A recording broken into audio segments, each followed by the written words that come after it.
There are truths no one wants to face, not because they're complicated, but because they expose the most uncomfortable parts of who we are. And this is one of them. Most of your vices don't exist out there. They exist inside you. They're not in the bottle, not in the screen, not in the pleasure, not in the impulse. They live in the mind that feeds them when no one is watching. They live in that tiny space between what you know you should do and what you end up doing. They live in the silent war where you sabotage yourself day after day without even realizing it. And the most brutal part is this: they aren't born as monsters, they're born as shelters. Shelters that eventually become prisons. If you're here, it's not a coincidence. Something in you knows that there's an enemy gaining ground. Something that worries you, drains you, controls you. Maybe you've already tried to quit. Maybe you've promised yourself 1,000 times that it would be the last time. Maybe you swore you'd start differently tomorrow, and tomorrow never came. And you don't say it, you don't confess it, but you feel it. There's a part of you that's tired of losing, a part that wants to break free, a part that knows that if you don't understand the root of your vices, you'll repeat them until the end. But listen carefully. This episode is not a moral lecture. I'm not here to blame you. I'm not here to tell you you're weak. I'm here to show you something no one taught you. A vice is not defeated by force, but by clarity. It isn't destroyed through anger, but through understanding. It isn't cut off through guilt, but through awareness. Because a vice is not an act. It's a pattern, not a fall, a cycle. And a cycle can only be broken when you understand how it forms, why it grows, what purpose it serves, and what emptiness you're trying to cover with it. Picture yourself for a moment walking inside a dark room. You know something is there, a weight, a shadow, something following you, something you breathe but cannot see. Something that calls you every time you're alone. Something that promises relief, even though it never gives it. That's how vices work. They appear as a soft voice telling you that you deserve it, that it's only for today, that you need to rest, that you'll get back on track tomorrow. And tomorrow never comes. Because vices don't seek your happiness, they seek your repetition. And that voice you hear isn't yours, it's your conditioned mind. But today, in this session, we're going to turn on the light in that room. We're going to see what you've never dared to look at. We're going to go all the way down without softening anything. Because you cannot free yourself from something you don't understand. You cannot defeat an enemy you fight blind. You cannot rebuild yourself while still defending the very chain that suffocates you. Before we continue, I want you to feel this. Not a single vice exists without a purpose. Alcohol, food, pleasure, approval, pornography, ego, comparison, anxiety, haste. They all serve an internal function. They're all trying to save you from something. They each give you a momentary sense of relief. They act as escape doors. And that's the problem. You confuse relief with freedom. You confuse distraction with rest. You confuse dopamine with peace. And the more you confuse them, the more power you give away.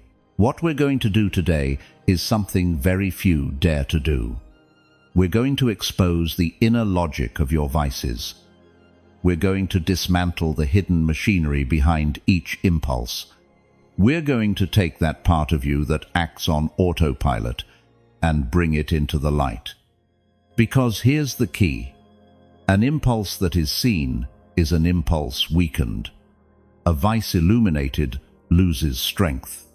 The mind only dominates when you let it operate in the dark. But before we dive into the 12 Stoic forms that will reorder your perception, I want you to consider this. What is a vice, really? It's not simply a destructive habit. It's not a temptation. It's not a moral flaw. A vice is a repeated path that became an emotional refuge. A vice is a shortcut your mind chose to avoid the weight of the present moment. A vice is an automatic response to a discomfort you don't know how to handle. And the hardest thing to accept is this: you don't keep it because you enjoy it. You keep it because you don't know who you are without it. Vices don't survive on pleasure, they survive on fear. And here begins the first deep revelation of this session. Your vices don't exist to hurt you, they exist to give you a relief you haven't yet learned to give yourself in a healthier way. Vices are substitutes. Substitutes for calm, for purpose, for connection, for meaning, for silence, for identity. When you lack something, the mind creates a replacement, but replacements always cost more than they give. That's why this episode is called "You Will Never Overcome Your Vices If You Don't Understand This." Because liberation is not resisting. Liberation is not fighting. Liberation is not forbidding. Liberation is understanding. And understanding transforms the mind more than any force ever could. So open your eyes and your soul, because what comes next is not a checklist, not a method, not cheap motivation. What comes next is a path toward inner freedom, a path toward self-mastery, a path toward the version of you that exists beneath all your impulses. Today, you'll understand what no one explained to you. Today, you'll see what you used to ignore. Today, you'll learn to free yourself without breaking yourself. Before we begin, I want you to declare your commitment by leaving in the comments: "From today on, I no longer feed what destroys me." Let that phrase be your daily reminder that you are here to reclaim control, not to keep giving it away. This is the moment to be brutally honest with yourself. The moment to stop justifying your impulses, to stop hiding your falls, to stop calling habit what in reality is your chain. Today, you choose something different, that your mind governs the vice, and not the vice governing you. Without further delay, let's begin. First, Stoic form: recognize the power you hand over. The first thing you need to understand is not how to break a vice, but how you feed it. No one falls into a destructive habit overnight. You arrive there through the accumulation of small permissions. Silent permissions. Permissions you give yourself when no one is watching. Permissions that seem insignificant. Until one day, you wake up and realize that what you once controlled now controls you. And this is where most people get it wrong. They believe the vice has a power of its own, some dark force that dominates them without permission. But the truth is far more uncomfortable. You are the one handing that power over.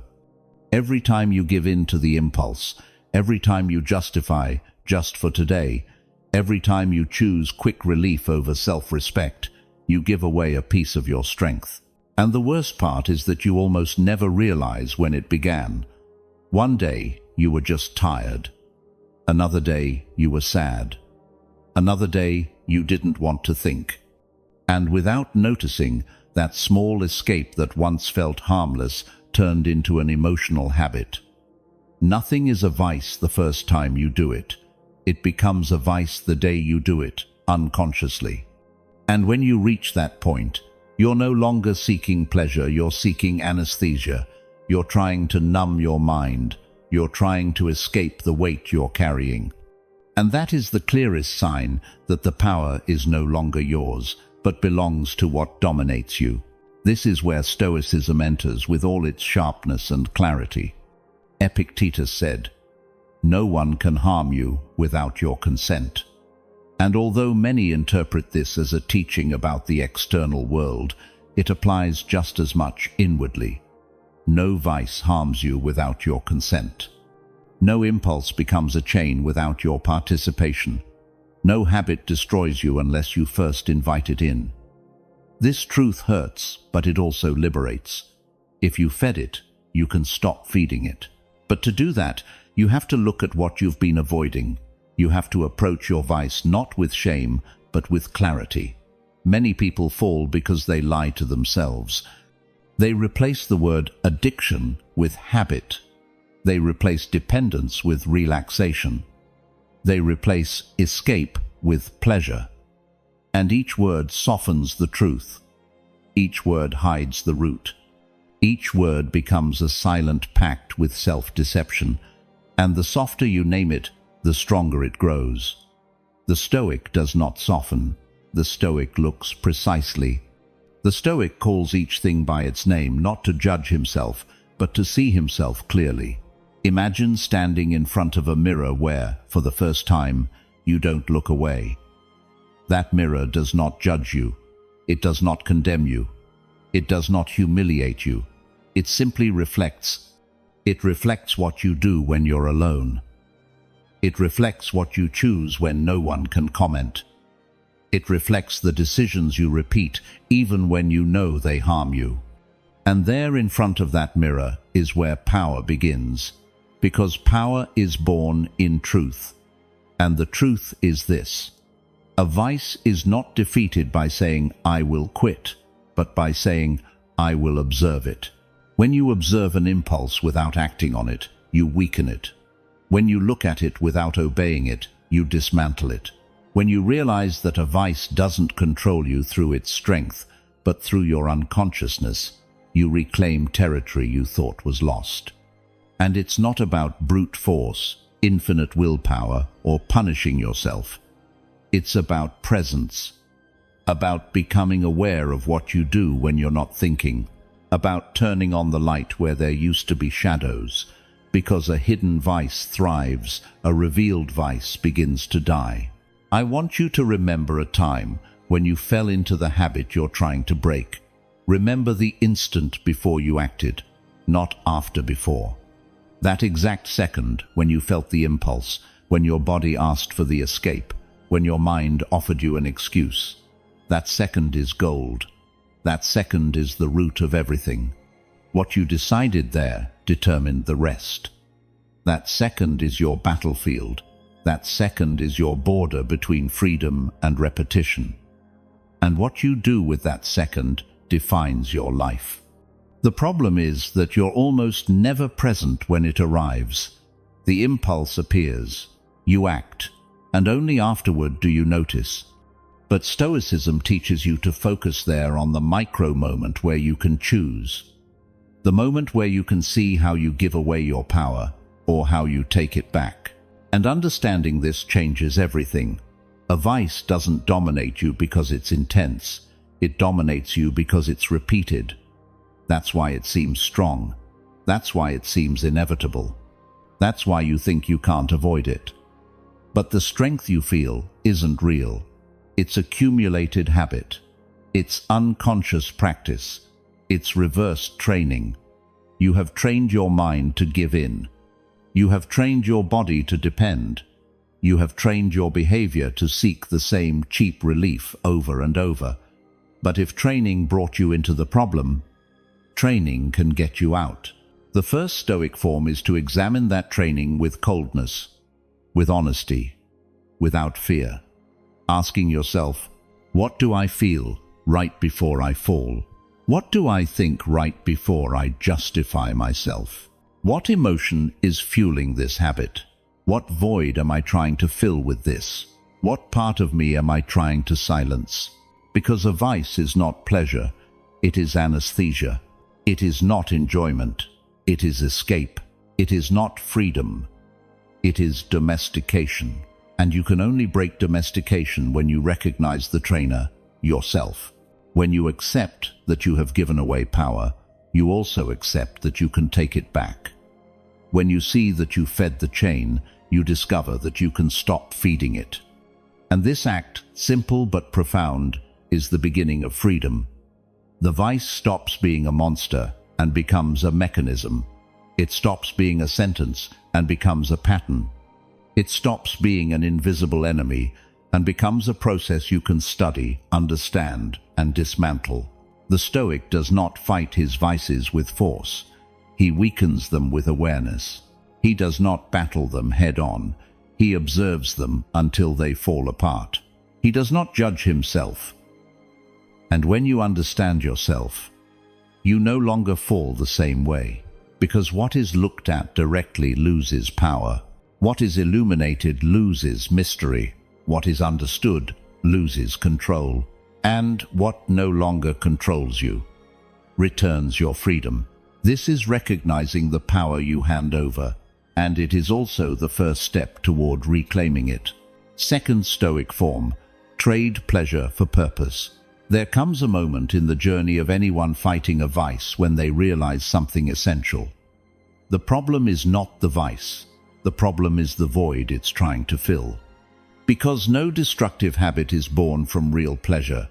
It's born from a lack, from an emotional gap, from an unnamed wound, from a discomfort you don't know how to hold. And the hardest truth to accept is this: that vice, that escape, that impulse you return to again and again, is not there to make you happy. It's there to make you forget. That's why you can't overcome it through willpower alone. Willpower lasts minutes, the void lasts years. Willpower fights, the void persuades. Willpower drains, the void insists. This is why Stoicism does not ask you to fight the vice directly. It asks you to change the battlefield. It asks you to replace, to transform, to take away the vice's territory by giving that territory to purpose. Because if you don't replace what destroys you with something that builds you, you will always return. I want you to observe a pattern you likely already know. When you're tired, you return to the vice. When you're sad, you return to the vice. When you're anxious, you return to the vice. When you've had a hard day, you return to the vice. When you feel lost, unfocused, directionless, you return to the vice. Do you see the pattern? The vice is always there, waiting when you have nowhere else to go. And here comes the most important teaching. No habit that destroys your life can survive if your life is filled with purpose. Your mistake is trying to remove the vice without filling the space it leaves behind. You tear it out, but leave the void. You try to quit, but build nothing in its place. And that empty space is exactly where the vice grows back. The Stoics understood that the mind needs direction just as much as the body needs food. A mind without purpose will fall into the temptation of immediate pleasure, easy escape, and quick relief. Because purpose is demanding, hard, disciplined, and momentary pleasure is comfortable, accessible, instant. But here is the truth that changes everything. Pleasure offers relief. Purpose offers freedom. Remember this: pleasure calms you for a moment. Purpose sustains you forever. But purpose does not appear on its own. It does not fall from the sky. It does not wake up inside you by accident. It is built, it is trained, it is sharpened. And to build it, you first need to see how the vice has been occupying every space where intention should have lived. Ask yourself, what do I do at the end of the day? What do I do when I feel anxious? What do I do when I feel empty? What do I do when I'm bored? What do I do when I'm emotionally overwhelmed? If your answer includes the vice in each case, then you've discovered something crucial. You don't have an addiction problem, you have a purpose problem. A vice doesn't feed on your weakness, it feeds on your emotional emptiness. And this is where the second Stoic form becomes essential: changing pleasure for purpose. This doesn't mean becoming a workaholic, obsessing over productivity, or eliminating all joy from your life. It means giving your mind a direction, a north, a path, a reason not to fall into the impulse. When purpose is present, the vice loses power. When purpose becomes priority, the vice is no longer a reward. When purpose fills your life, the vice has nowhere left to hide. Marcus Aurelius, in his Meditations, repeated a phrase that appears simple but contains immense force. Focus on what must be done. He did not say, focus on what you want, or on what soothes you, or on what distracts you. He said, what must be done? Because the Stoics distinguished between two internal forces, desire and duty. Desire seeks comfort. Duty seeks growth. Desire is impulsive. Duty is conscious. Desire leads you to vice. Duty leads you to purpose. And here is the key point. If you don't choose your duty, your desire will choose for you. And desire will always choose what's easiest. This is why every time you try to quit a vice without building purpose, you fail. Not because you're weak, but because you're fighting on enemy ground. Because you're trying to beat an impulse with force, not with direction. Because you're trying to put out the fire without fixing the gas leak. Think now of a purpose you once had: training, studying, reading, improving your body, strengthening your mind, starting a project, learning something new. Remember how you felt when you had clarity. Remember that silent strength that appears when you know exactly where you are going. Do you know what happens in those moments? The vice does not disappear, but it becomes irrelevant. It loses attractiveness. It loses power, because purpose occupies the space where the need to escape once lived. Purpose doesn't have to be huge. It doesn't have to be heroic. It doesn't have to be extraordinary. It has to be yours. It can be improving your body, improving your mind, protecting your energy, learning something new each day, building discipline, cleaning your environment, bringing order to your inner life, becoming an example for someone you love. Purpose can start small, but it must be consistent. The vice is consistent. If you want to overcome it, your purpose must be too. The Stoic does not wait for motivation to act. He acts because his purpose is greater than his impulse. He acts because he knows destiny is built through direction, not emotion. He acts because he understands that pleasure is fragile and purpose is fertile. And here is a truth that may change you completely. Purpose also creates pleasure, but a different kind. A clean pleasure, a pleasure without guilt, a pleasure that doesn't destroy you afterward, a pleasure that lets you sleep in peace, a pleasure that becomes pride. The pleasure of the vice dies quickly. The pleasure of purpose grows with you. And this change doesn't happen overnight. It happens when, in the moment of temptation, you choose to replace the destructive act with a conscious action. Reading something that elevates you, taking a walk that calms your mind, breathing until the urgency dissolves, training even for 10 minutes, writing what you feel instead of punishing yourself for feeling it, speaking to yourself with clarity instead of judgment. Every substitution is a brick. Every brick is structure. Every structure is purpose. And every purpose you build reduces the space where the vice can survive. Remember this always. A vice gives you pleasure, but steals your direction. Purpose demands effort, but returns power. The day you understand this not as a phrase, but as a lived reality, something inside you will shift. Because you will finally realize that your fight was never against the vice. It was against the absence of purpose.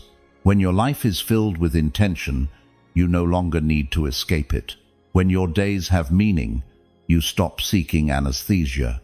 When your energy has direction, you no longer want to waste it. And when your purpose becomes stronger than your desire, the vice stops being an option. Third Stoic form: endure the discomfort of change. There is a truth almost no one wants to face directly. Change hurts more than staying where you are, even when that place is destroying you. And that is why so many people return to their vice. Not because the vice is irresistible, but because change is uncomfortable, demanding, disciplined, and the human mind has been trained for years to avoid any form of discomfort. Discomfort is the language of transformation, but it is also the terrain where those who don't understand their purpose give up the fastest. Most people fall into their vices not for pleasure, but for avoidance. Avoiding uncertainty, avoiding silence, avoiding emptiness, avoiding responsibility, avoiding the discomfort that appears right before growth. When you are on the verge of changing, when you are about to break a pattern, when you're seconds away from cutting the head off a habit that limits you, That's exactly when the impulse to go back appears. Right there. And if you don't understand this mechanism, if you don't anticipate it, if you don't observe it with clarity, it drags you back to what is familiar, to what is easy, to what you already know, even when it hurts you. Seneca said it with a precision that cuts like a blade. No one becomes strong by living a life of ease. But most people want strength without effort, discipline without sacrifice, freedom without struggle, clarity without discomfort. And that simply does not exist. The path of change does not begin with motivation. It begins with resistance. The first weeks hurt because you are breaking an internal structure that has been functioning the same way for years. You are interrupting a neural circuit. You are dismantling an automatic association. You are pulling out an old root so you can plant a new one. Of course it hurts. And this is where Stoicism tells you something. Modern philosophies rarely dare to say, discomfort is a privilege. It is the sign that you are walking toward a version of yourself your past self could not have imagined. If it doesn't hurt, you're not changing. If it doesn't make you uncomfortable, you're not growing. If it doesn't demand something from you, it cannot transform you. But because no one wants to feel discomfort, vices rush in to offer quick relief. You feel anxious, you return to the vice. You feel lonely, you return to the vice. You feel empty, you return to the vice. You feel frustrated, you return to the vice. You feel tired, you return to the vice. You feel uncertain, you return to the vice. The vice becomes a false shelter against a very real discomfort. And as long as you keep running from the necessary discomfort of change, you will stay trapped in the unnecessary discomfort the vice creates. There is the trap, and there is also the way out. I want you to imagine, just for a moment, the real process of breaking a destructive habit. It is not heroic. It is not spiritual enlightenment. It is not an explosion of inner strength. It is discomfort. It is an afternoon when your mind screams that you need to give in, and you say no. It is a night when the impulse feels like a rope tightening around your chest, but you breathe and wait. It is a day when your body demands the usual escape, and you give it what it needs, not what it wants. It is a week when every cell in your mind begs for the old pattern, and you, with the calm certainty of someone who knows where they're going, choose to move forward. That discomfort is the fire that burns your weaker self, but it is also the fire that forges your stronger one. To forge a weapon, metal is heated until it nearly breaks. It is bent, struck, stretched, wounded, hardened, until it becomes indestructible. Your mind works the same way. Your character works the same way. Your discipline works the same way. Every discomfort you endure is forging you. Every impulse you master is tempering you. Every day you resist, you become someone you never imagined you could be. But you must endure. You must hold on. You must allow the fire to transform you. The problem is not the pain of change. The problem is that you were trained to interpret that pain as a signal to stop, when in reality, it is the signal to continue. Your ego has taught you to believe discomfort is a threat.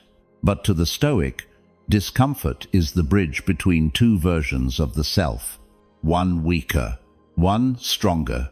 If you cross the bridge, you evolve.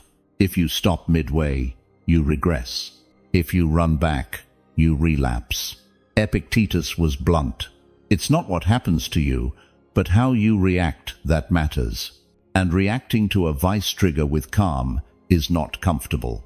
Reacting to anxiety without giving in is not comfortable. Reacting to emptiness with awareness is not comfortable. But it is precisely that discomfort that frees you. Look closely at how the biology of a vice works. The impulse lasts only minutes. If you endure it, it dissolves.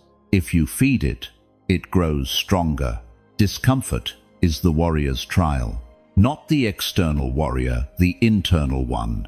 Most people fail not because the impulse is too strong, but because the discomfort feels unbearable. But it isn't. Look at it coldly. Observe it in your body. Feel where it vibrates. In your chest, in your throat, in your stomach. That sensation is not dangerous. It will not break you. It will not kill you. It is an emotional wave that comes, rises, and passes. If you endure it, you become stronger than it. If you run from it, it becomes stronger than you. Discomfort is the battlefield where your freedom is decided, not in temptation, not in desire, not in the impulse. In discomfort, that is where everything is determined. Understand this with absolute clarity. When you endure the discomfort of change, you are breaking the identity that keeps the vice alive. Because a vice is not just a repeated action, it is a cultivated identity. I'm just like this. I can't change. I always fall back. I always fail. I'm weak. Those sentences are the real addiction. Discomfort destroys them, because discomfort doesn't allow your mind to keep repeating the same story. No one changes without discomfort. No one grows without tension. No one breaks a pattern without enduring the weight of the initial void. What hurts today frees you tomorrow. What makes you uncomfortable today strengthens you tomorrow. What challenges you today protects you tomorrow from ever bowing to the impulse again. Remember this every time you want to give up. Discomfort is not your enemy. It is your training. It is your trial. It is your access point to a life without chains. And every minute you endure it, every minute you don't give in, every minute you choose to move forward, you are doing something most people will never do. You are facing your vice at the root, not with force but with transformation. Fourth Stoic form, master the thought before the act. Every action has an origin, yet most people try to control only the final act without realizing its root lies much further back, in a place almost no one looks, the thought that comes first. That invisible instant when the idea appears, when the impulse awakens, when the mind proposes something you haven't done yet, but which is already beginning to take shape inside you. If you don't master that first appearance, that tiny mental spark that precedes the action, you've already lost the battle before you've even fought it. People think they fall into a vice at the moment they actually do it. That is false. You fall much earlier. You fall in the unexamined thought. You fall in the idea you choose not to analyze. You fall in the impulse you accept as truth. You fall when the mind says, do it. And you, without noticing, are already responding, yes. The act is only the final consequence. The real battle happens inside you. Long before you lift a finger, the Stoics understood this. That is why Epictetus taught a technique so simple it feels intimidating. When a thought arises, do not accept it without examining it. That examination is your sword. That examination is your shield. That examination is the moment you prevent yourself from being chained to an action you will regret minutes later. But the problem is that no one teaches us to question our thoughts. We are taught how to think, not how to observe what we think. We are taught to reason, not to govern the origin of reason. So we grow up believing that every thought appearing in our mind is an order, a description of reality, a need, a legitimate voice. It isn't. The mind produces thoughts the way the heart produces beats, automatically. And many of those thoughts do not come from your essence. They come from your pain, your past, your fears, your insecurities, your unresolved wounds. A thought is not a truth. It is a stimulus, and if you observe it instead of obeying it, you lose fewer battles. Imagine the inner process that happens before falling into a vice. First comes a sensation, then a thought, then a justification, then an internal story that seduces you, then an impulse, then a decision disguised as inevitability, and finally, the act. Everyone believes the last step is the problem, but the real origin was in the second, the thought you never questioned. The Stoics said human beings are not slaves to the world, they are slaves to their interpretations. And every vice is, at its core, a misinterpretation. I need this. It will make me feel better. I deserve it. Just this once. It's no big deal. I can't resist. But none of those sentences are true. They are simply thoughts dressed up as truths. To master a vice, you must learn to catch the thought at the exact moment it appears. That microscopic instant is your freedom or your downfall. It is the moment when you are not yet acting, but you can already choose. This is where Stoic training enters. Marcus Aurelius had a habit that seems simple, but contains deep wisdom. He named the thought. When an idea came up, he looked at it and said, "This is a temptation. This is desire. This is fear. This is anxiety. This is attachment." Naming breaks the spell. Naming creates distance. Naming returns control. Because what you can name, you can govern. The mind loves to operate in the dark. When you illuminate it with awareness, it loses power. A vice only dominates when you don't see it coming. When you observe it, it weakens. Now imagine a different scene. You're about to fall, but this time you recognize the sequence. This time, instead of acting automatically, you do what Stoicism teaches. You interrupt the thought, examine it, question it. You ask yourself, is this thought really mine, or is it a habit? Will this thing I want make me stronger or destroy me? Am I acting from reason or from impulse? Will I regret this in 10 minutes? That pause is not weakness, it is power. That space between thought and action is the cradle of your freedom. That is where your character is formed. That is where your self-mastery is forged. That is where you become someone who does not obey his thoughts but directs them. But mastering thought isn't only about stopping it, it is about understanding it. The mind offers you ideas constantly, but not all of them come from the same place. Some come from desire, some from fear, some from exhaustion, some from loneliness, some from ego, some from unconscious habit. If you don't know where a thought comes from, it controls you. When you know where it comes from, you control it. Here comes a hard revelation. You cannot change your behavior if you do not change your inner dialogue. You can try, you can resist, you can fight, but if your mind keeps repeating the same stories, eventually you will relapse. The act is physical, but the relapse is mental. This is why the Stoics trained the mind before the body. Because the body obeys the mind, but the mind obeys awareness. If awareness isn't present, the mind acts alone. And when it acts alone, it acts from its old patterns. Think about how many times you've fallen into a vice without noticing. It wasn't a decision, it was a reaction to a thought so quick you didn't even realize it appeared. That is the level you must reach, the level where you perceive the thought before it takes root. At that point, you master it. At that point, you choose. At that point, you are free. The Stoics said, true freedom is not doing whatever you want. It is not being a slave to what you think. That sentence contains one of the greatest keys to overcoming any vice. Because a vice isn't just a repeated action. It is a repeated thought. A thought that became automatic.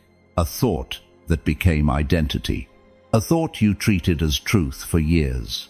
To master the thought before the act, you must relearn how to think. Not how to reason, how to observe.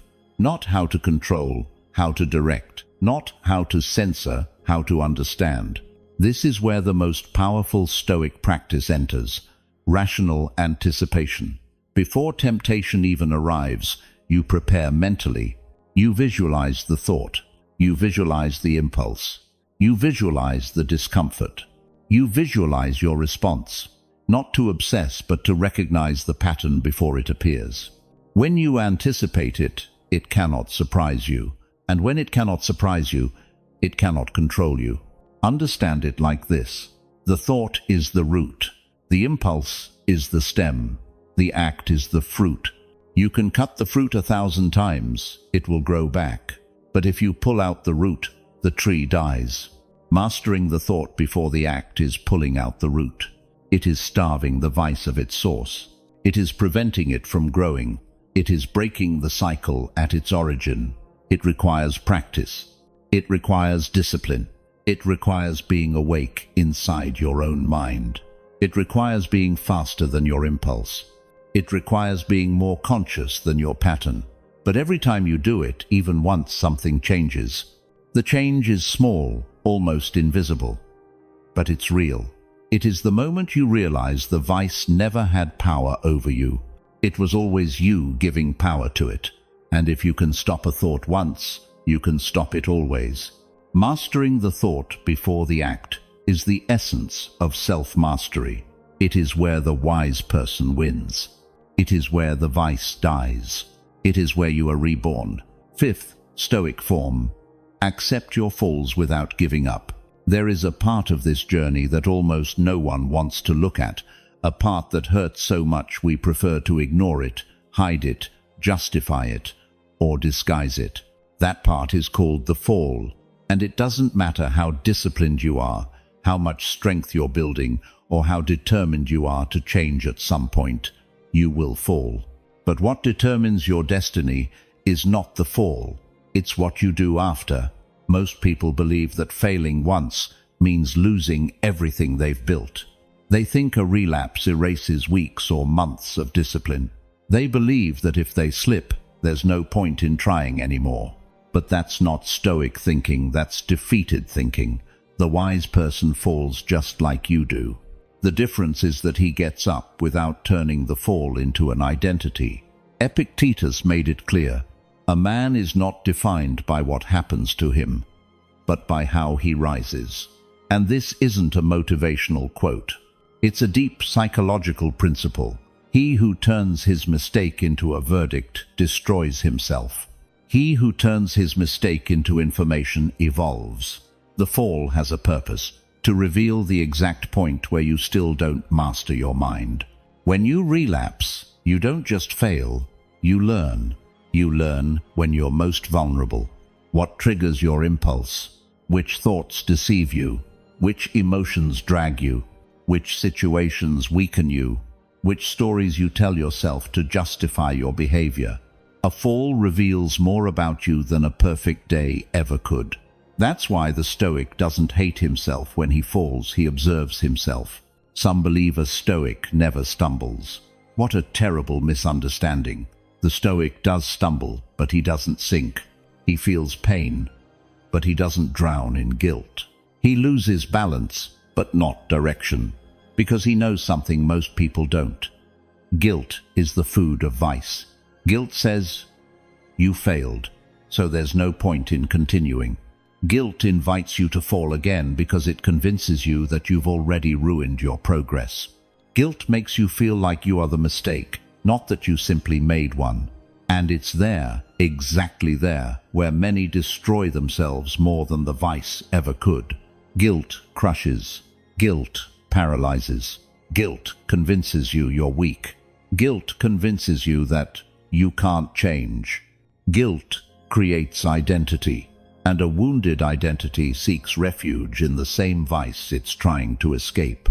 That is the trap, and to break it, you need a completely different approach. Responsibility without punishment. Punishment drags you down. Responsibility lifts you up. Guilt chains you. Responsibility frees you. Guilt repeats the cycle. Responsibility moves you forward. The Stoic examines his mistake the way a doctor examines a symptom without judgment, with precision. He analyzes what happened, what caused it, what he was thinking just before it, which emotion clouded him, where the breaking point was, and with that information, he rises wiser than before. Understand this with absolute clarity. A mistake does not erase your progress. A mistake reveals your next level. The fall shows you where to work. It shows you the crack that needs strengthening. It shows you the part of you that is still immature. It shows you the thought that still dominates you. It shows you the emotion that still manipulates you. But if you turn the fall into a tragedy, you lose the opportunity. If you turn the fall into an excuse, you lose the path. If you turn the fall into an identity, you lose the war. Look at nature. A young tree bends in the wind, but every storm makes it stronger. A newly forged sword cracks under the hammer, but every strike hardens it. A rock polished by the sea erodes with each wave, but ends up firmer.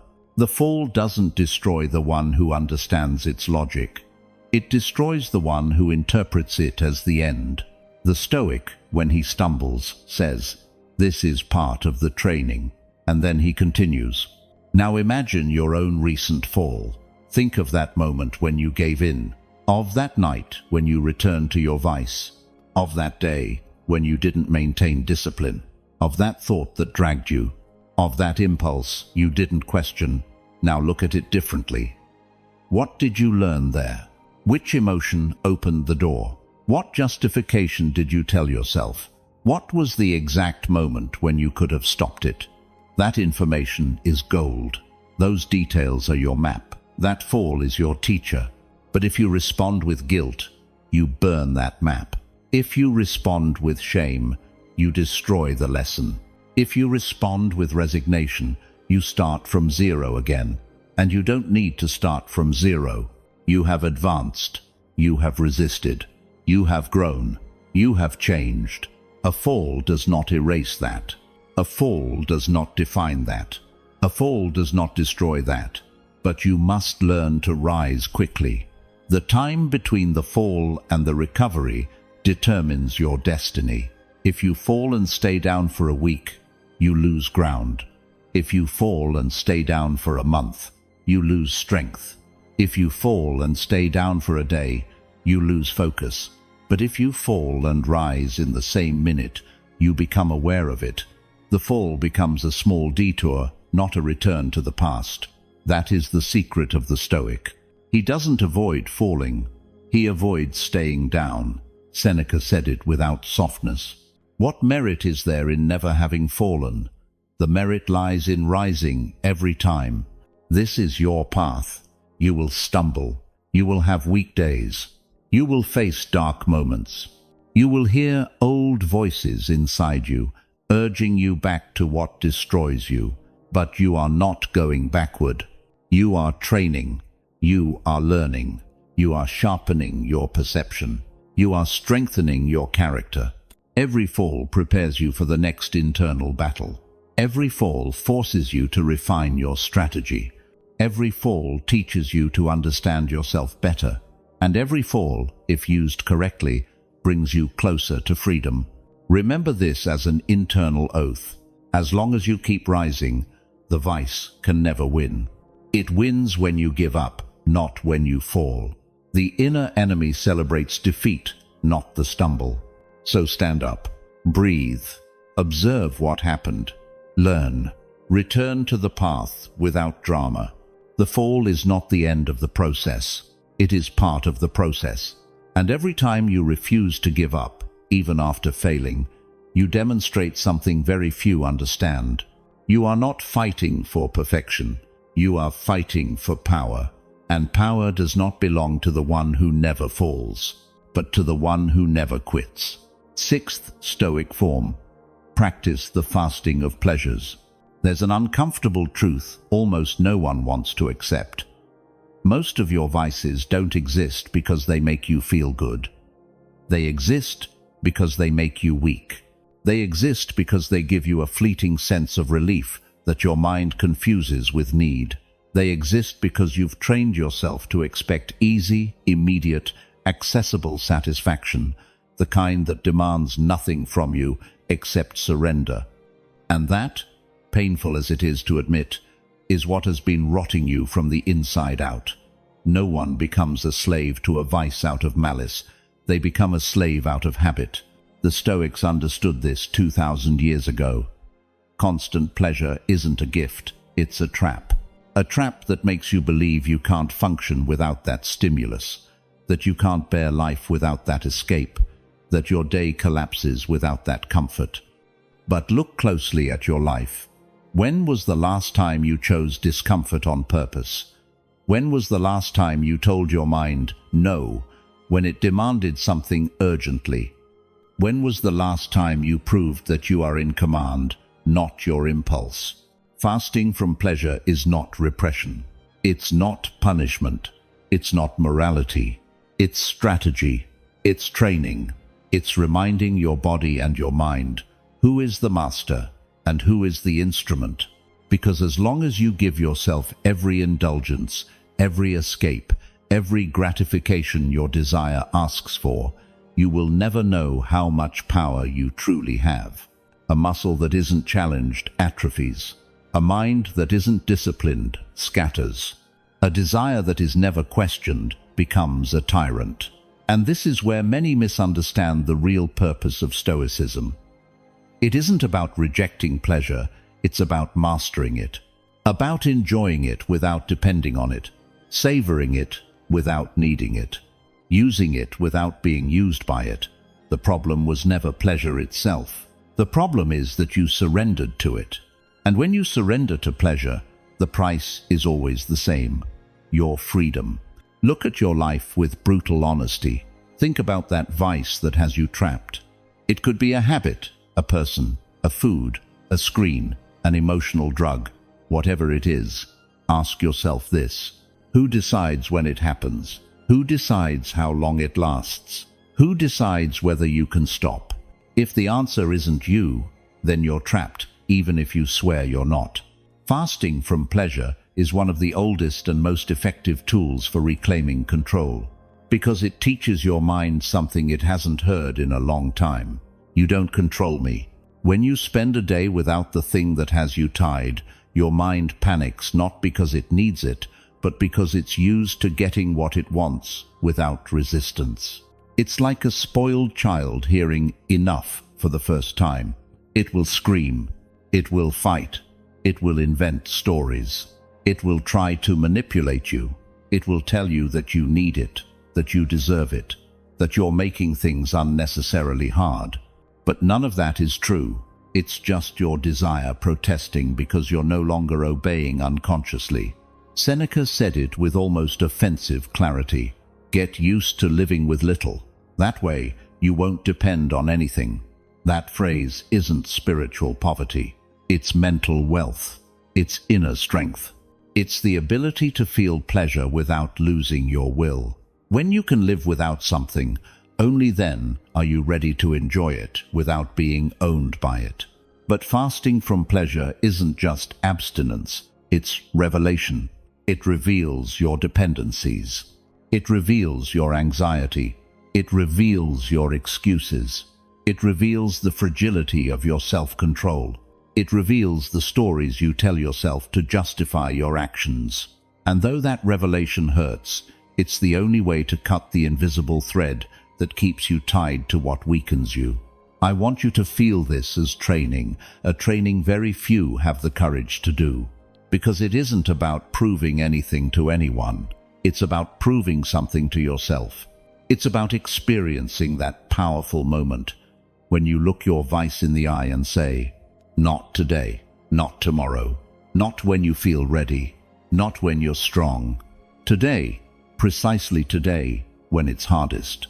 Precisely today, when the temptation is loudest. Precisely today, when desire is stronger than reason. That is where inner strength is forged. One day without your vice doesn't fix you, it reveals you. 3 days don't transform you, they cleanse you. A week doesn't free you, it reorganizes you. A month doesn't reinvent you, it gives you back the stability you lost the day you began depending on it. And now comes the most important part. Fasting from pleasure isn't just deprivation, it's substitution. It's not enough to stop doing something. You must fill that space with something that strengthens you. If you remove a stimulus without replacing it with discipline, focus, or action, your mind will revolt. Emptiness does not resolve desire, purpose does. That's why, when you practice this Stoic form, you do not stay still. You fill the space with order. Read philosophy, train your body, write, walk, breathe consciously, clean your environment, plan your day. Pleasure fasting is the door. Action is the hallway. Self-mastery is the room at the end. And the most fascinating moment of all comes after the first wave of discomfort. There is a second brief, but powerful, when suddenly you realize, I don't need it. That second is pure gold. That second is freedom. That second is proof that the power was always yours. You just never gave yourself the chance to see it. And once you experience that moment, something inside you changes permanently. You begin to see your vices from the outside, not from within. They stop being necessities and become choices. They stop being shelters and become tools. They stop controlling your peace and become options. And when something stops being necessary, it stops having power over you. Fasting from pleasure is the bridge between the you who reacts and the you who chooses. Between the you who surrenders and the you who rules. Between the you who is a slave and the you who is free. Every day you choose voluntary discomfort, you train your freedom. Every day you deny yourself a pleasure, you strengthen your character. Every day you say, not today, you reclaim your power. It's not about living without pleasure. It's about living without letting pleasure own you. Remember this always. The person who can let go of something even while desiring it is invincible. The person who cannot let go even when wanting to is enslaved. And you were not born to be a slave. If something inside you felt relief hearing these words, follow that impulse and stay connected with us. Not to collect phrases, but to remember who you can become when you stop kneeling before your own habits. Subscribing isn't a favor to this podcast. It's an act of respect toward yourself. It's the decision to stop living dominated by impulses that you know are destroying you. It's proof that you're willing to think differently, to feel with more order, to live with more purpose and less dependency. Do it now and share this message with someone who needs it. Because when one mind frees itself from its vices, it inevitably inspires another to break its chains too. Seventh Stoic form. Question your justifications. There's something very few people dare to admit. Most of the time, you don't fall into a vice because of the vice itself. You fall because of the story you tell yourself before doing it. You didn't relapse because you couldn't resist. You relapsed because you believed your own excuse. And the brutal truth is this: those excuses always sound reasonable, logical, almost sensible. Just for today. I deserve it. I've had a tough day.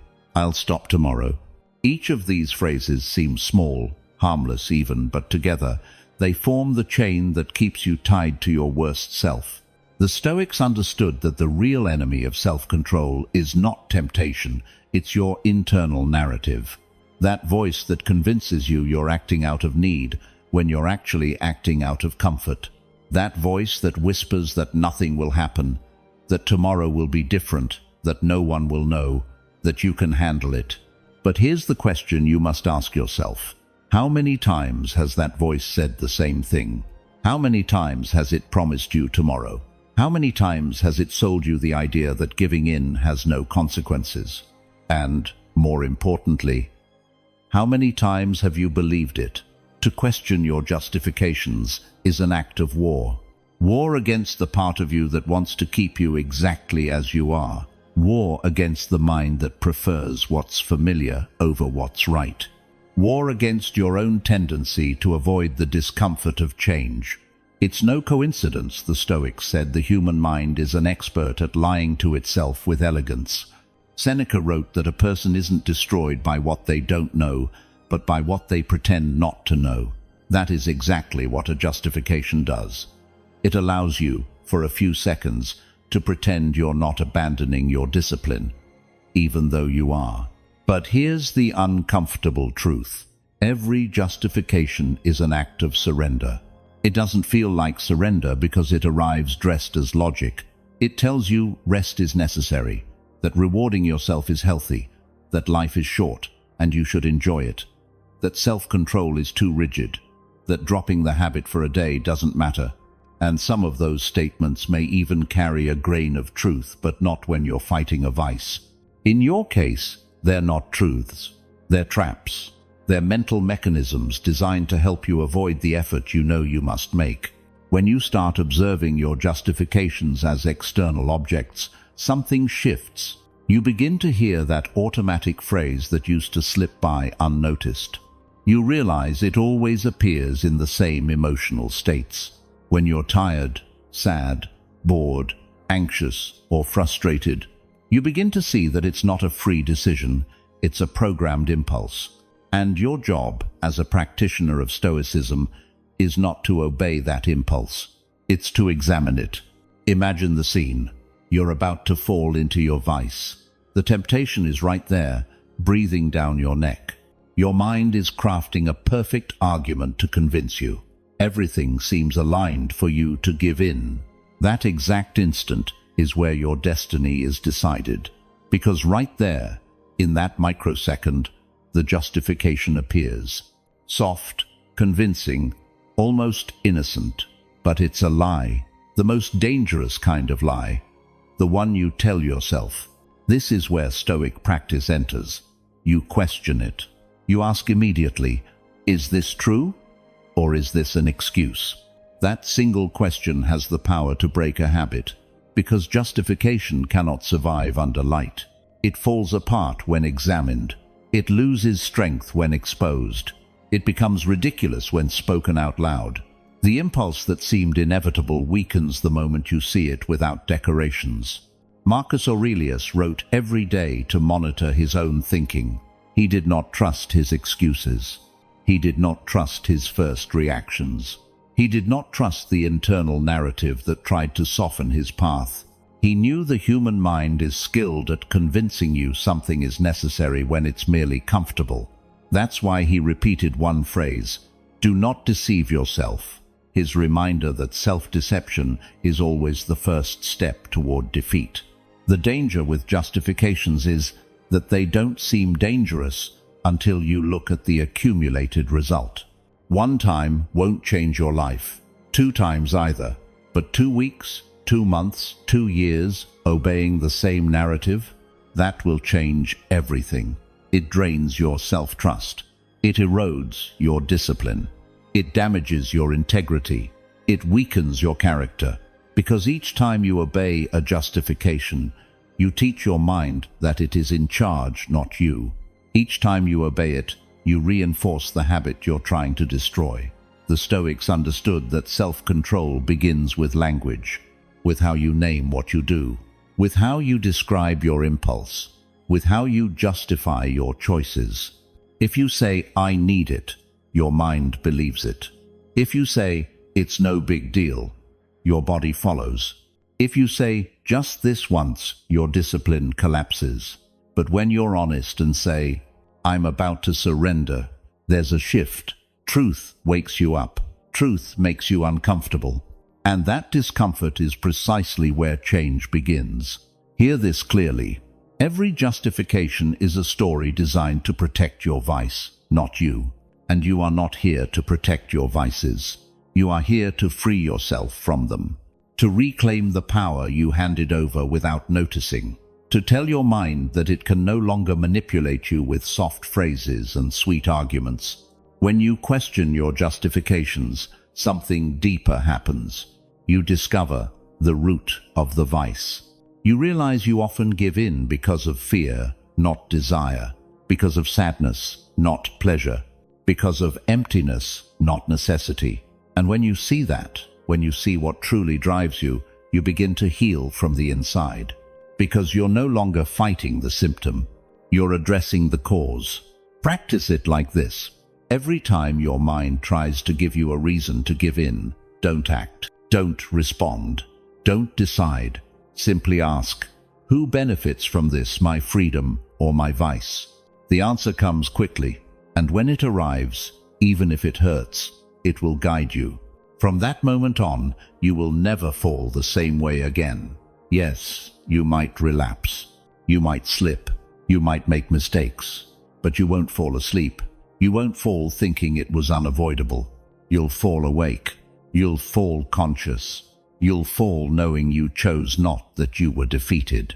And that is the first step towards stopping the fall entirely. Questioning your justifications is an act of brutality toward yourself, but also an act of profound self-love.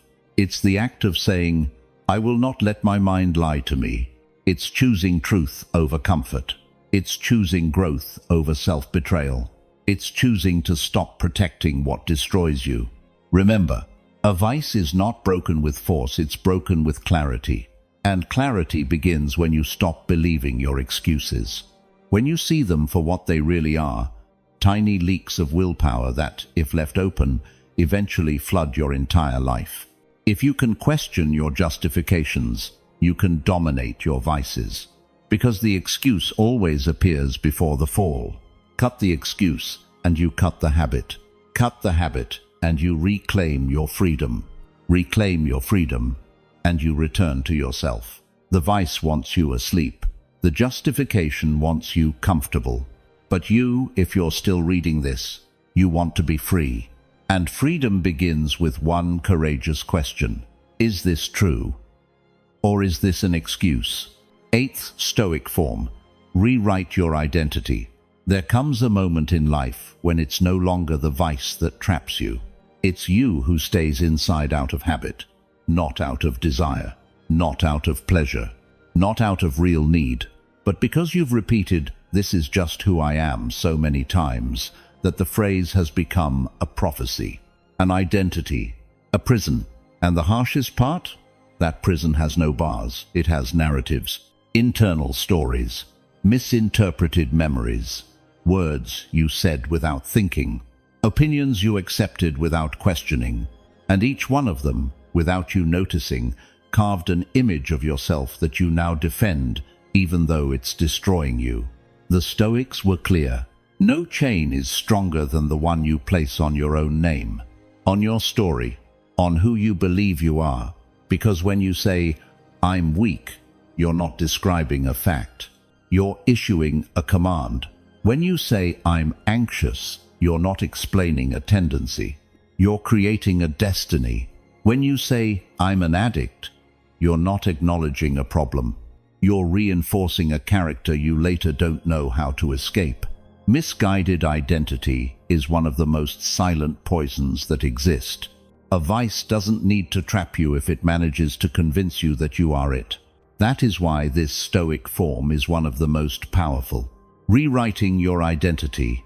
It means stopping the habit of speaking from the version of you that gives up, hides, avoids, justifies, and mourns, and beginning to speak from the version of you that is waking up, the version that is listening to this, the version that is tired of excusing itself with, "That's just how I am," the version that knows quietly that it can be different, even if it has no idea how to start. That voice is the real one. That voice is the one that matters. That voice is the one your vice wants to silence.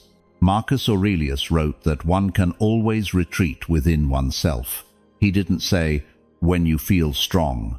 He didn't say, "when you're ready." He didn't say, "when you have discipline." He said, "always." Because the human being, even at their lowest point, has an inner space where they can rebuild, question their story, and renounce a narrative they inherited, repeated, or accepted without noticing. That is the place where you rewrite your identity. Think about this. How many times have you protected a habit that destroys you simply because you convinced yourself it was part of your personality? How many times have you said, "I'm impulsive, I'm undisciplined, I'm someone who gets attached, I'm someone who falls, I'm someone who can't"? Where did those phrases come from? Who said them first? Who convinced you that your lowest moments were your essence? Why did you define your identity by your defeats rather than your attempts? And why do you keep clinging to that definition without examining it? There's a reason. The brain loves the familiar, even if it hurts, even if it limits you, even if it destroys you, because it doesn't demand effort. Living from a small identity is easy. It requires no courage, no discipline, no change, just repetition. And you repeated it so much that now it feels like truth. But it isn't. It's emotional conditioning, old programming, mental habit, nothing more. The Stoics knew that character is built, not inherited, not revealed magically, not something that appears out of nowhere. It is forged, shaped, hardened, refined. It is architecture, not destiny. That's why Epictetus warned that "I am just like this" is the most dangerous phrase you can say, because it doesn't just limit your behavior, it limits your vision. And no one can overcome a vice while trying to protect the identity that sustains that vice. You don't fall because you're weak. You become weak because you fall. You don't fail because you're undisciplined. Failing reinforces indiscipline. You don't regress because you're anxious. Regressing feeds anxiety. You don't relapse because you're an addict. Relapsing strengthens addiction. None of that is you. They are behaviors, not identities. Learned responses, not eternal definitions. Automatic patterns, not essence. And if they were learned, they can be unlearned. That is the heart of Stoicism. Your reason is stronger than your impulse, but only if you stop defending the version of yourself that lives from impulse. Imagine that every thought you speak about yourself is a chisel stroke on a statue. Most people sculpt their own figure without realizing it, and what they carve is a shadow, a hunched, frightened, diminished figure built from guilt and shame. And then they live inside that mental statue as if it were the only possible shape. But it isn't. You can break it. You can redesign it. You can rise from those fragments and begin carving something different, stronger, freer, more real. What you say about yourself shapes every action you take. Say, "I'm weak," and your body gives up before trying. Say, "I can't control this," and your mind stops looking for alternatives. Say, "I've tried too many times," and your will retreats before the battle even begins. But when you start saying, "This doesn't define me. I am changing. I don't protect what hurts me. I choose who I am," everything shifts. Because the body obeys identity. The mind obeys identity. Habits obey identity. The vice wants to trap you in an outdated version of yourself, because as long as you believe you're that version, you will never have the strength to overcome it. But when you change the identity, the vice loses its foundation. It loses its narrative. It loses its place to operate, and you begin to notice something powerful. You don't have to fight your vice. You just have to stop being the person who needs it. Rewriting your identity does not mean saying, "I'm perfect." It means saying, "I'm responsible." It does not mean saying, "I'll never fall again." It means saying, "I know who I am, even when I fall." It does not mean saying, "Nothing affects me." It means saying, "This does not define me." It is not about erasing your past. It's about refusing to repeat it. Hear this with absolute clarity. The phrase, "I am like this," is the lock. The phrase, "I choose who I become," is the key, and that key has always been in your hand. No past, no failure, no wound, no impulse can take away your ability to rewrite your identity. Identity is a daily act of authorship, not an emotional birth certificate. The Stoics understood that no one is born strong. You become strong when you stop repeating the story that weakens you. When you accept the discomfort of change, when you challenge your inner narratives, when you decide to let the old character die. And you are here, reading this, because you already feel that old character crumbling. because you no longer fit the version of yourself that lived trapped in the vice, because you no longer believe your own excuses, because you no longer want to repeat the same year again. So the question now is, are you willing to rewrite who you are? Because if you are, listen closely. Identity does not change by talking, it changes by acting, by doing even when it hurts, by doing even when your mind protests, by doing even when the impulse tries to drag you back, by doing even when your old self whispers that returning to the past is easier. Every day you act differently, you reinforce a new identity. Every day you say no to the vice, even once you reinforce a new identity. Every day you question your thoughts, you reinforce a new identity. Every day you stop protecting what harms you, you reinforce a new identity. Identity is built through decisions, not desires. And right now, you are one decision, just one away from becoming someone who doesn't need to flee, doesn't need excuses, doesn't need to hide behind habits that destroy them.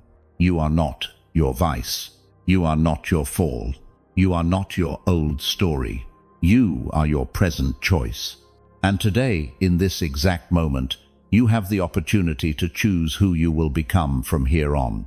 Ninth Stoic form: use time as your judge. There is a truth. Very few people accept a truth more painful than any vice, any fall, any relapse. It is not pleasure that destroys your life. It is the time you give away, the time you hand over without noticing, the time you lose without admitting it, the time you will never get back. Because every time a vice calls you, it isn't stealing your strength. It's stealing your minutes, your hours, sometimes entire years disguised as just this once. And the cruelest part? You don't feel it immediately. A vice doesn't strike, it erodes. It wears you down silently. It empties you drop by drop. The suffering arrives only when almost nothing is left. The Stoics understood this long before our modern distractions existed. Seneca was ruthless in saying it. It is not that we have little time, but that we waste much of it on things unworthy of it. And if he, 2,000 years ago, saw how humans wasted their lives on trivialities, imagine what he would say today. Every day, you hand the most precious resource you have, your time, to something that, if you are honest, gives you nothing in return. Not peace, not growth, not purpose. Only the illusion of a momentary relief that, once it fades, leaves you worse than before. Using time as your judge means looking at yourself with brutal clarity and asking, how much is this vice truly costing me? Not in guilt, in existential math. How many hours of your life could you recover if you stopped obeying that impulse? How many opportunities slipped through your fingers while you were trapped in a behavior that promised pleasure but stole direction? How many better versions of yourself never appeared because your time was consumed by habits unworthy of you? A vice does not destroy you by what it gives you. It destroys you by what it takes away. And what it takes is your life. Think of a random day. One of those days when you fell into the same pattern again. 5 minutes. 10, an hour. It seems insignificant, but time is not measured in minutes. Time is measured in who you could have been during those minutes. You could have strengthened discipline. You could have gained clarity. You could have moved forward on something that matters to you. You could have stepped closer to the life you say you want. But the vice without violence robbed that time from you, and it did so with your permission. The Stoics had a brutal concept. Your time is not fully yours, it is loaned. And everything you do with it is a payment. Every action is a cost. Every decision is an investment or a waste. By definition, a vice is a cost that always leaves a negative balance, because it never gives back what it takes. It never makes you stronger. It never makes you wiser. It never makes you freer. It leaves you the same, or worse. Meanwhile, every minute given to virtue, to a healthy habit, to reflection, to conscious effort, returns multiplied. Imagine your life as a balance scale that only you can see. On one side, the time you give to what empowers you. On the other, the time you give to what weakens you. No one else sees which side is heavier, but you do. You know how much you've handed to habits that drain you. You know you could have been more, but your time was devoured by impulses you barely remember. Because that is another uncomfortable truth. What you gain from a vice is forgotten in minutes, but what you lose forever. Seneca insisted on reviewing each day as if it were an exam, not to punish himself, but to report to the only judge that matters: time. Where did you invest it? Where did you waste it? Where were you the owner of your life? And where were you a slave? No vice survives long under that kind of scrutiny, because when you see clearly how much of your existence is being devoured by a behavior that doesn't even satisfy you, something inside you wakes up, something gets angry, something rebels. Time reveals what self-deception tries to hide. A vice is not just a repeated habit, it is a contract, a silent contract where you give your time, and the vice gives you nothing. You feed it with hours of your life, pieces of your energy, fragments of your future, and it gives you a crumb of relief that dissolves instantly. What kind of deal is that? An unjust one. A deal you would only accept if you believed your time had little value. And here lies the central point. A vice exists only when you convince yourself that your time isn't valuable. But it is. It is the most valuable thing you have. It is the only thing you can never recover. It is the real measure of who you are and who you can become. Imagine that every day you receive a pouch with 24 coins. You can't save today's for tomorrow. You can't borrow more. You can't retrieve those you already lost. Each coin is an hour. Who do you give them to? The version of yourself that wants to grow, or the version that gives up? The person you aspire to be, or the habit you're trying to leave behind? You don't need a coach to know the answer. You just need to look at reality without filters. Your life is the sum of the time you have given away. And if you're not where you want to be, it's not because of lack of talent, but lack of direction. And direction always depends on the use of time. Disciplined people aren't stronger than you. They don't have more willpower. They simply protect their hours as if they were gold, because they are. The Stoics knew it. To lose time is to lose life. If you truly want to free yourself from a vice, don't begin by fighting the vice itself. Begin by making a brutal inventory of the time it steals from you. Count it. Face it. Ask yourself whether you're willing to keep giving away years of your existence to something that doesn't build you. That exercise alone breaks chains faster than any motivation, because no one who values their time willingly surrenders it to what destroys them. Time exposes the truth. Time shows what you truly choose. Time reveals the difference between desire and decision. Time makes clear whether you're advancing or repeating. And here is the most painful, but also the most liberating shift. Just as time shows you how much you've lost, it can also show you how much you can recover.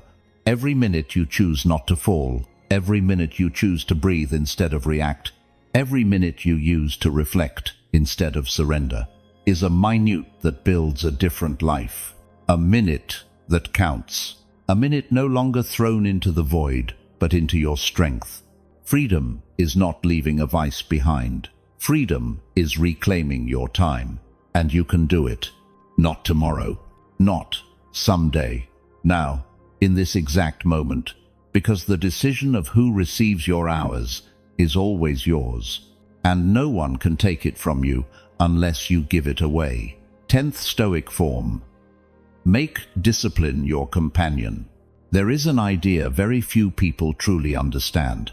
An idea that completely transforms your relationship with your vices, with your mind, and with yourself.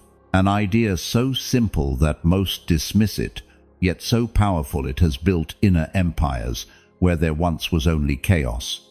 Discipline is not punishment. Discipline is companionship, a presence, a silent ally walking beside you, even when the entire world tempts you to return to the same old patterns. Most people run from discipline because they confuse it with rigidity, with suffering, with deprivation. But the Stoics knew the truth. Discipline does not exist to take life from you. It exists to give shape to your life. Those who fall into their vices again and again believe they lack motivation. They think their problem is low energy, lack of desire, lack of clarity. But motivation is smoke. It comes and goes. Discipline is stone. It stays. It remains even when you feel nothing.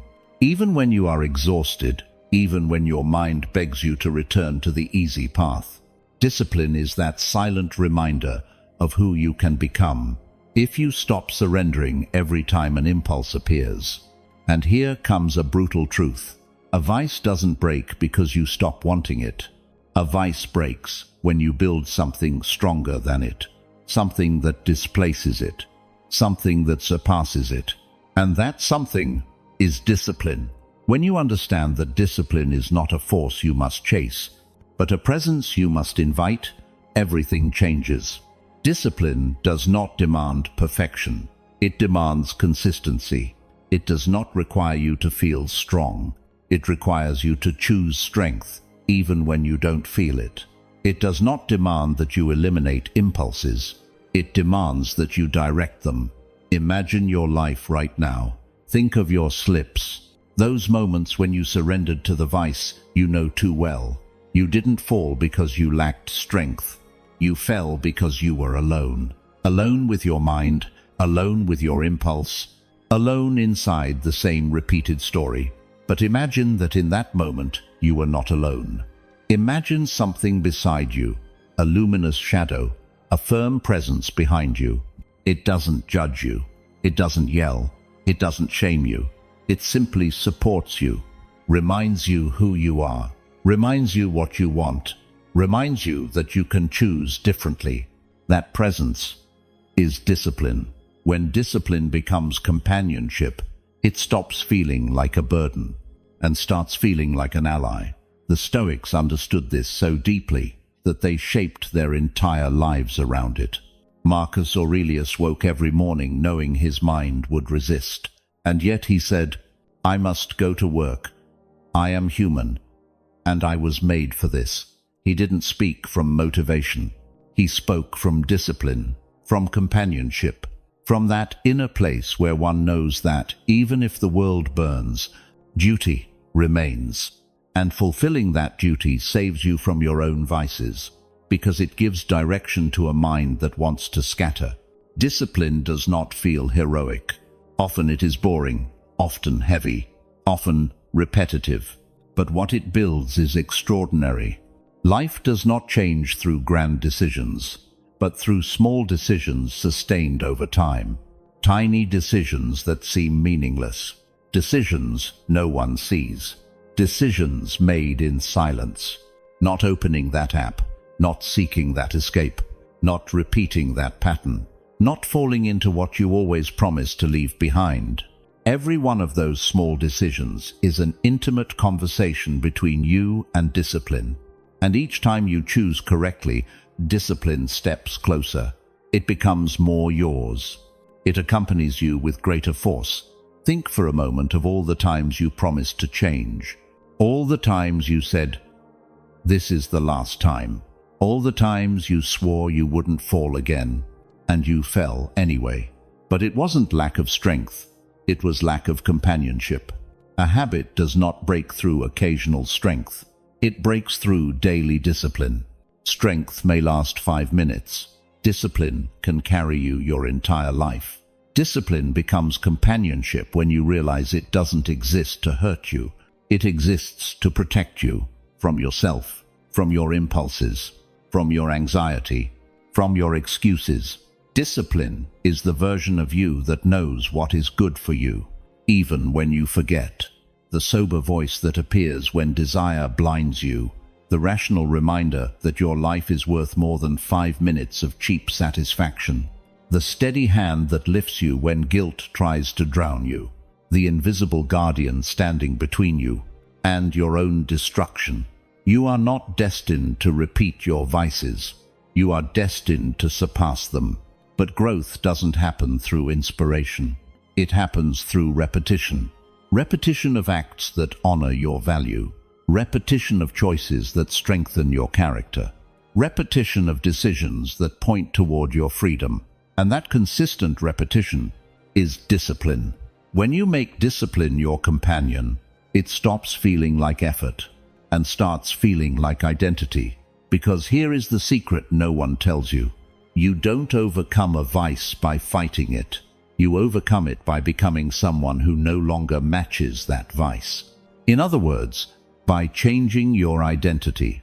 And there is no tool more powerful for changing identity than discipline. Discipline says, this is the direction. And you keep walking, even slowly, even imperfectly, even when it hurts. And every day you walk that path, you become someone who no longer needs to fall. Discipline is companionship because it stays with you even when you fail. It doesn't vanish after a mistake. It grows stronger. It says, it's okay. Get up. Continue. Don't give up. Guilt crushes you. Discipline supports you. Guilt punishes. Discipline corrects. Guilt imprisons. Discipline frees. That is why the Stoics rejected guilt and embraced responsibility. Because responsibility is discipline in action, while guilt is destruction without purpose. Imagine the person you would become if for 6 months discipline walked beside you like a protective shadow. How far would you go? How many vices would you leave behind? How much life would you reclaim? How much clarity would you feel each morning? How much strength would you feel looking back without shame? Discipline doesn't just build habits. It builds peace. Not the superficial peace of avoiding discomfort, but the deep peace of knowing you are living aligned with your purpose. Your life will not change because you defeat your vices. It will change because you build a discipline so solid that your vices simply have no place left to live. A discipline that is not an obligation, but a companion. A discipline that stands beside you at every temptation, every impulse, every weak thought. A discipline that is your refuge, your structure, your home. When you understand this, when you feel it, when you live it, you discover the final message of this teaching. Discipline is not something you do. Discipline is someone you become. And once you become discipline, no vice can ever dominate you again. Not ever. Because you no longer belong to the place where you used to fall. You belong to the place where you rise. 11th Stoic form. Replace guilt with responsibility. There is a silent enemy that destroys more dreams than failure, more discipline than temptation, and more strength than exhaustion. Guilt. Guilt paralyzes you. It pulls you down. It traps you in a loop you don't know how to escape. It repeats what you did, what you didn't do, what you should have done, what you should have avoided. It keeps your eyes fixed on the past, as if it could still reach out and swallow you. And the worst part, guilt doesn't want you to change. Guilt wants you to suffer. Guilt wants you to punish yourself. Guilt wants you to stay exactly where you are. That is its venom. Responsibility, on the other hand, is an entirely different force. It doesn't have the bitter voice of guilt. It doesn't drag you into remorse. It doesn't repeat your mistakes like chains. It doesn't force you into lifelong penance. Responsibility is quiet, but powerful. It looks you in the eye and says, yes, you failed. Now keep going. That simple, sober sentence is the engine of transformation. Responsibility turns every fall into a step forward, while guilt turns every fall into a life sentence. And the Stoics knew it well. No one who lives trapped in guilt can govern themselves. Here comes a painful truth. Guilt does not transform. Guilt destroys. Guilt does not make you better. It makes you smaller. Guilt does not correct you. It humiliates you. Guilt does not propel you, it blocks you. If you truly want to break free from your vices, you need to stop punishing yourself for every stumble and start using each stumble as instruction. Responsibility is what turns a mistake into a lesson. It turns a failure into a map. It turns a fall into part of your training. Guilt says, "Look what you did." Responsibility says, "Look what you can do now." Picture this clearly. You make a mistake. You fall into your vice. You repeat the pattern you swore you'd leave behind. In that moment, you have two paths. The first is guilt. Guilt says, "You're a disaster. You'll never change. All your effort was pointless. You ruined everything." And what does that do? It pushes you back into the vice. Because when you feel unworthy, when you believe you've failed beyond repair, you seek comfort in the very habit you are trying to escape. Guilt makes you fall, and then makes you fall again. It is an infinite cycle. But then there is the second path, responsibility. Responsibility doesn't comfort you with sweet lies. It doesn't sugarcoat anything. Responsibility looks at you honestly and says, "Yes, you fell. Now get up. Continue." And that single sentence changes everything. Responsibility doesn't define you by your fall. It defines you by your ability to rise. It gives you back control. It reminds you that every moment is a new decision. It tells you that it doesn't matter how many times you fell. What matters is how many times you stood back up. Your story is not written by your error. It is written by your will. The Stoics repeated it over and over. Even the wise slip. The wise also stumble. The wise, too, are swept away at times by impulse. But they do not stay there. They do not wallow in guilt. Do not punish themselves for days. Do not turn their mistake into identity. The wise recognize, breathe, and continue, because they understand something crucial. Every second is a chance to return to virtue. Not tomorrow, not Monday, not when you feel ready. Now, that instant between your fall and your next step is where your character is forged. Imagine you're walking a long, steep path. You slip, you fall, you scrape your hands, you bruise your knees. Guilt sits beside you and says, "Stay here. Look at yourself. See how useless you are. See how far the summit is." But responsibility extends a hand and says, "The fall doesn't matter. The path does."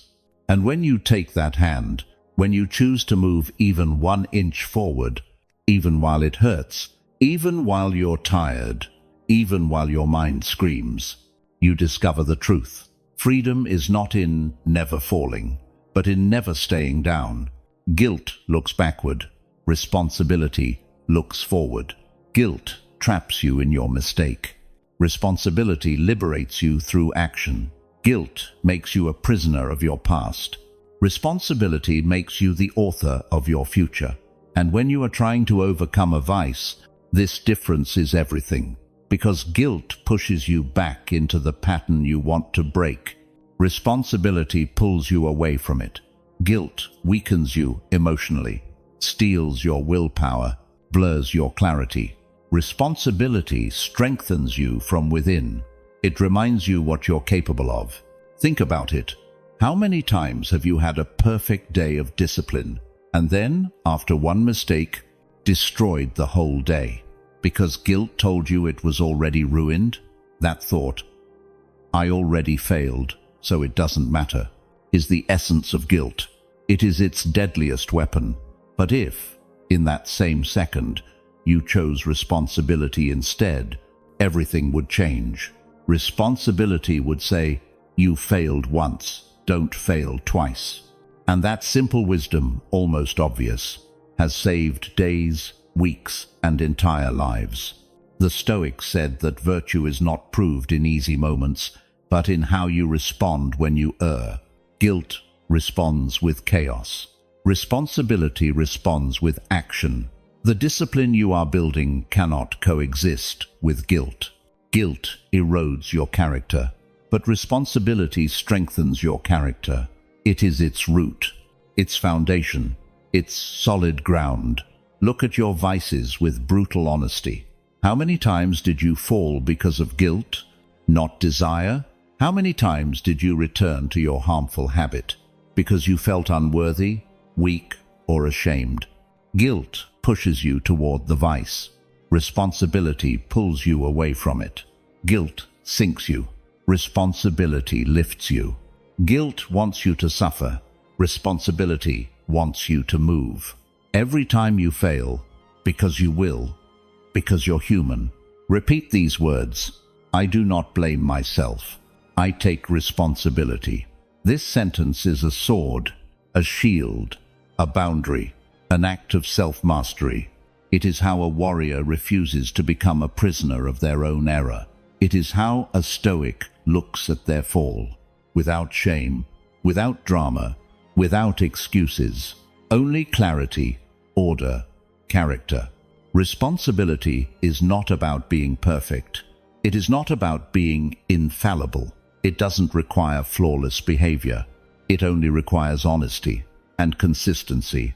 It requires you to tell the truth about your actions, and from there, make choices that lead you toward your best self. It does not matter how many times you fell. It matters how many times you rose. It matters that you never again hand your soul to guilt. And here, in this 11th Stoic form, a final truth is revealed. True freedom is not in never making mistakes. It is in refusing to destroy yourself when you do. True strength is not in never falling. It is in refusing to let guilt steal your will to continue. Responsibility is the bridge between your error and your transformation. And crossing that bridge every single time you stumble is the most powerful act you can make for yourself. 12th Stoic form, make self-mastery your pride. There is a truth very few people will admit, because admitting it would destroy every excuse they've used as shelter for years. There is no greater pride than mastering yourself. No external victory, no material achievement, no social recognition can compare to the feeling of looking at your own behavior and knowing you acted from strength, not impulse. Most people think pride comes from what they acquire, but real pride, the kind that does not collapse when the world shifts, comes from what you contain, from what you control, from what you choose not to do, even when you want to.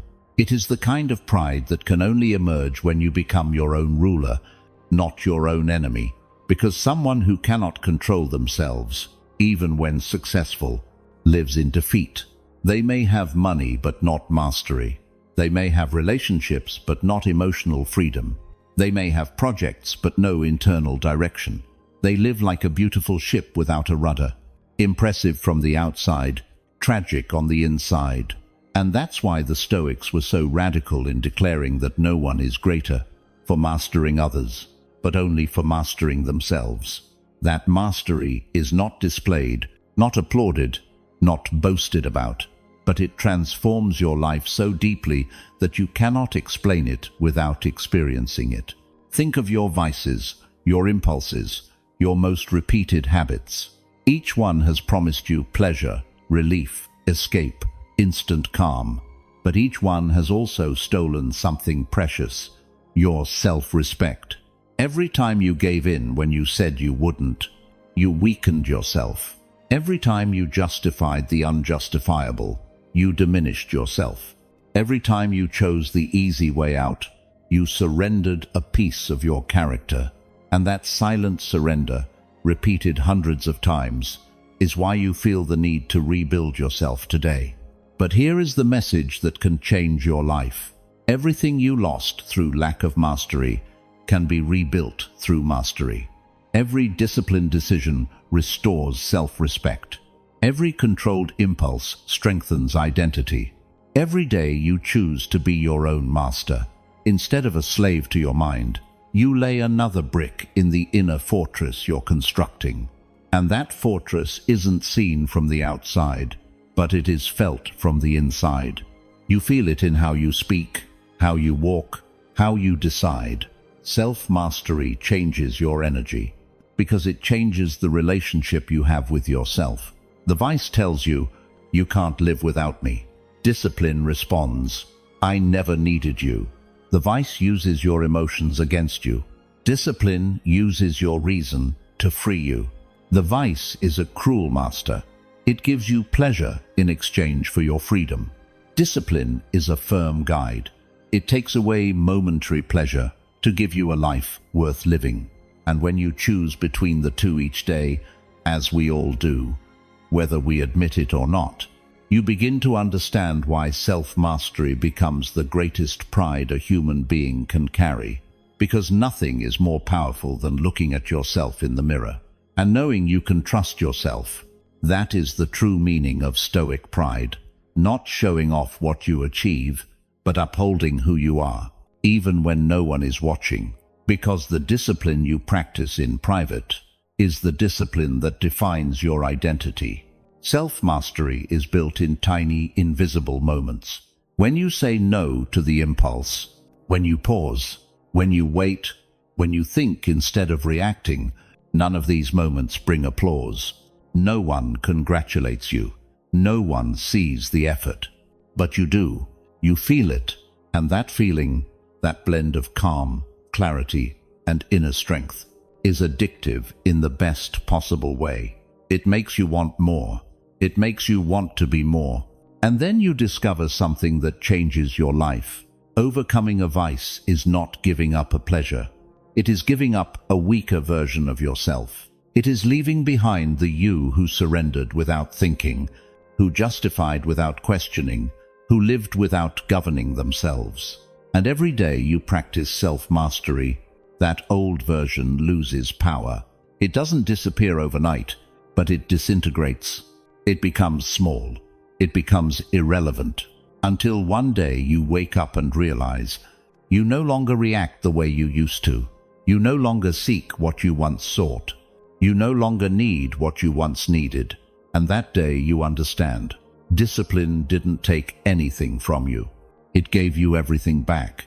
But here is the other face of this truth. Self-mastery doesn't feel glorious at the beginning. It feels uncomfortable. It feels tense. It feels like a part of you is dying. And it's true. It is dying. The part of you that harmed you. The part that chose escape over growth. The part that confused relief with freedom. The part that believed giving up was easier than resisting. That part has to die so you can truly live. And that internal death hurts. But it hurts like a bone realigning, like a muscle strengthening. It is pain that builds, not pain that destroys. And if you understand this, you understand why self-mastery becomes a source of pride, because no one sees the sacrifice in your restraint. No one sees the strength required to say no when the whole world says yes to everything. No one sees the internal war you fight. Each time you choose reason over emotion. But you see it, you know it, you feel it. And that quiet victory is the foundation of a life that is strong, stable, ordered, and free. Look around you. Most people live without ruling themselves. They wake out of habit, act out of habit, consume out of habit, desire out of habit. They are governed by impulses they don't even recognize. They don't know why they do what they do. They just repeat. Not because they are bad people, but because they never stopped to look at themselves. They never practiced mastery. They never felt the pride of saying, "Today, I decide." But you are doing it. You are walking this path. You are choosing the internal battle most people avoid. And this 12th Stoic form exists precisely to remind you that this path is worth it. Discipline is not punishment. It is freedom. Self-control is not oppression. It is clarity. Life does not become smaller when you master yourself. It becomes larger, deeper, more intense. Because when you can rule yourself, you can withstand anything life gives you. Now imagine your life a year from now. If you make self-mastery your pride, imagine your mind quieter. your character firmer, your decisions clearer, your relationship with yourself stronger. All of that comes from one act repeated 1,000 times: choosing to rule yourself, choosing not to be a slave to your impulse, choosing to own your direction. The Stoics believed that the greatest gift of a human being is not intelligence, nor charisma, nor ambition, but the capacity to govern oneself. Without that capacity, everything crumbles. With that capacity, everything aligns. And that is why this final form is not a technique, not a habit, not a piece of advice. It is an identity, a silent daily affirmation. My self-mastery is my pride. And when this becomes true inside you, you no longer need applause. You no longer need to prove anything. You no longer need anyone to tell you you're doing well, because you feel it. And that feeling, that quiet fire, will be the strength that carries you, even through your hardest moments. There comes a moment on the path of anyone who decides to free themselves from their vices, when an inevitable, almost brutal question arises. Who would I be without the thing that has dominated me for so many years? It's an uncomfortable question because it forces you to imagine a version of yourself that lives without excuses, without escapes, without anesthesia, without shortcuts. A version so different that it's frightening. Because being free is not easy. Being free demands a discipline few are willing to sustain, a clarity few are willing to maintain, and a courage very few have ever experienced. But if you've made it this far, it's because something inside you has already awakened, something that's tired of being enslaved by the same patterns, something that finally wants to look forward without carrying the chains of the past. And before closing this episode, I need you to understand something no one ever told you. The battle you're fighting is not against the vice. It's against the version of you that believes you can't live without it. The real enemy is not the impulse, not the habit, not the temptation that returns every time you feel weak or tired. The enemy is the story you've been telling yourself for years. I'm just like this. I can't change. I always fall. I have no strength. This is bigger than me. That narrative is your prison. And today, after walking through these 12 Stoic forms, you must decide whether you're going to keep feeding that story or finally tear it down. Because here's a truth only the brave accept. Letting go of a vice is not about letting go of something. It's about letting go of someone. It's letting go of the version of you who didn't know how to control themselves, who always chose the easy exit, who surrendered quietly, who preferred to numb the wound instead of heal it. That version of you was necessary once. It protected you when you didn't know how to protect yourself. It gave you relief when you had no tools. It held you together when you were broken. But you don't need that version anymore. And recognizing that is painful because saying goodbye to part of yourself always is. But it's also liberating. It's a rebirth. It's the deepest act of inner growth. Breathe. Look at everything you did today. This wasn't just another episode. This was mental training, an honest confrontation, a mirror that not everyone dares to face. You've walked through ideas that hurt, truths that awaken, reflections that expose your behavior with a clarity impossible to reach when living on autopilot. Do not underestimate what you just did. Do not underestimate the strength it takes to question yourself. Do not underestimate the power in saying, "This vice no longer rules me," because that sentence is an internal declaration of war. One that isn't won in a single day, but is won through every decision you make. Now let me speak to you with absolute clarity. Do not expect the world to applaud your change. The world is used to people who give up, people dominated by their impulses, people who seek excuses instead of self-control. When you choose to act differently, to contain yourself, to take control, many won't understand. Some will even feel uncomfortable with your strength because it reminds them of their own weakness. It doesn't matter. You don't need permission to become who you are meant to be. Life always rewards the one who chooses discipline over comfort. So hear me clearly. You are not weak because you have a vice. You are strong because you're facing it. You are not less because you fell 100 times. You are more because you're getting up 100 times, plus one. You are not your past. You are not your habits. You are not your impulses. You are your decisions. And one conscious decision, repeated with discipline, can dismantle years of patterns. That is the power of being human. That is the power of character. That is the power you are beginning to reclaim. Remember this always. Freedom doesn't arrive the day you no longer have impulses.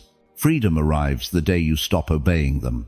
Discipline doesn't appear when your mind is calm. It appears when your actions stay steady, even in the middle of chaos.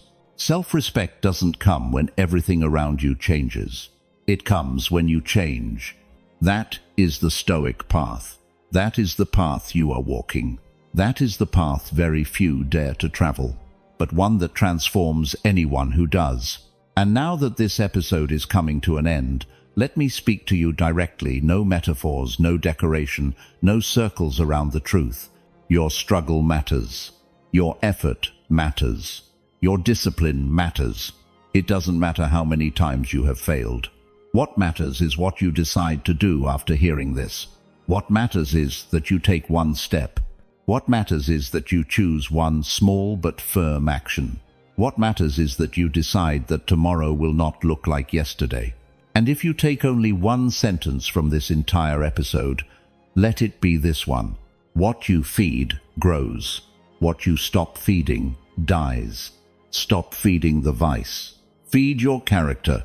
Stop feeding guilt. Feed responsibility. Stop feeding the weak narrative. Feed the strong identity. Everything you want from yourself, clarity, mastery, peace, self-respect, lies on the other side of a single decision, repeated 1,000 times. Choosing yourself. Choosing yourself in the impulse. Choosing yourself in the temptation. Choosing yourself in the exhaustion. Choosing yourself when no one sees you. Choosing yourself when it's hard. Choosing yourself when it hurts. That silent repetition is what will set you free. Your voice matters here more than you think. Every insight you share strengthens and elevates this community, because this isn't just another space. It's a circle of people who choose to live with intention, with discipline, and with character. Each of you leaves a mark, and the reflection that receives the most support will be pinned as a banner of who we are. Not as decoration, but as a reminder of the kind of warrior who chooses to think, feel, and act with stoic clarity. Because this is a community that doesn't run from pain, it walks through it with courage. A community that doesn't look for cheap comfort, it seeks wisdom. A community that doesn't break under adversity, it turns it into strength. And if you've made it this far, it's because something inside you is already shifting. Something is waking up. Something is asking for more. So, before you leave, check the description. There you'll find the paths we created to help you keep strengthening your mind. They're not there by accident. Each one exists to help you go deeper, build inner resilience, and return again and again to that place within you where nothing and no one can take your peace. Subscribing isn't doing the podcast a favor. It's an act of respect toward yourself.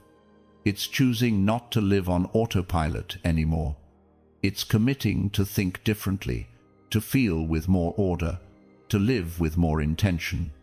Because every Monday, Wednesday, and Friday, we publish reflections designed to stay with you when life gets heavy, when your mind gets loud, when you need a reminder of who you are. Not following us means risking missing the one lesson you might need in the hardest moment. And if you choose to go a step further, if you choose to become a member, understand one thing clearly.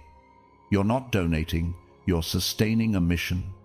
Because of you, this flame stays alive.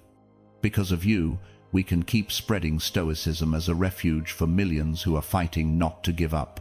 Your support is what keeps this podcast alive, strong, and growing. You're not a spectator, you're part of the foundation holding this community together. I'll see you in our next Stoicism for Winners session, where we'll keep exploring the depth of Stoic wisdom applied to everyday life. In the meantime, dive into the recommended sessions in the description and continue your path. And until we cross paths again, don't forget this: you are the master of your perception, the guardian of your peace, and the warrior of your own battle. That is the legacy of Stoicism. That is the art of becoming invincible.